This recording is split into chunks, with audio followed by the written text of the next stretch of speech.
喺騰訊網上流傳嗰個台灣地鐵站個阿嫲呢，今日就被捕。咁係咩事呢？咁主要就係佢喺超市嗰度鬧事，係啦。咁同時呢，都俾人揭發咗呢，原來佢係一個通緝犯。咁因為呢個阿嫲呢，原來之前呢就曾經就係偷嘢啦，咁就俾台灣嗰邊就判咗佢55日，係啦。咁但係呢個阿婆呢，就之後冇去報到，咁所以呢，佢就俾人通緝。咁然之後呢，就有個應該係拉佢或者係執行佢嗰單案嘅其中一個警員呢，一睇到尋日嗰單新聞呢，就即刻認得出係呢一個阿婆。咁然之後啦，今日佢咁樣搞事呢，咁啊即刻又俾人拉啦。咁然後佢喺超市俾人拉嗰陣時呢，個阿婆就話唔係佢啦，認錯人啦，跟住亦都叫啲人係咁影佢之類啦。係啦，台灣有晒新聞嘅。咁亦都即係睇得出啦，即係呢個阿婆其實係完全唔抵可憐啦。即係之前我仲尋日都仲睇到有啲人喺度同情佢啊，就話嗰啲咩老人家可能精神唔太好呢，老人家應該要敬下老嘅，或者要點樣讓下佢啦。咁然後睇到啦，即係一個多重疑犯，超市搞事，地鐵站搞人，唔係地鐵站啦，地鐵車廂入邊搞人啦。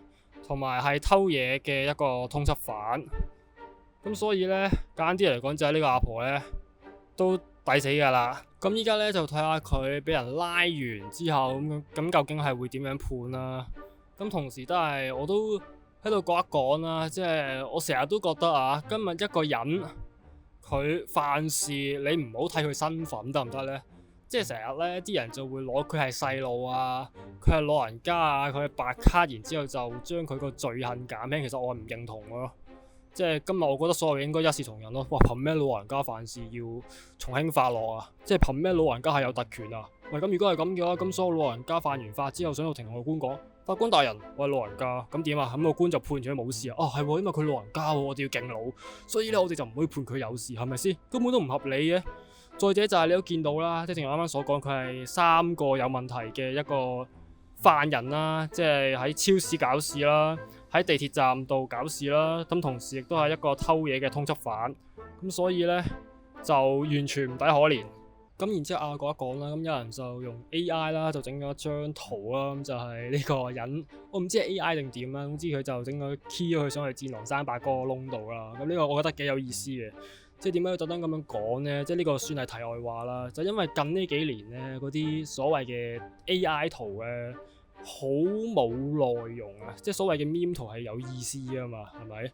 即係呢一張圖可以致敬戰狼300，或者係要當一啲搞笑位咁啦。咁但係好多時候你睇翻，即係嗰啲好似嗰啲所謂嘅肥牛哥嗰啲呢，就幫佢着咗件肥牛衫啊，又或者好似熱氣球遮咁樣呢，即係幫佢升咗上熱氣球，你會覺得好冇內容，好冇意思，同埋好核突啊！即係啲圖你一睇就知好假、好奇怪，尤其嗰啲動作表情，定係個背景嗰啲色之類啦。即係我覺得咁，但係都算啦，呢啲 AI 嚟㗎嘛。但最緊要一樣嘢係咩啊？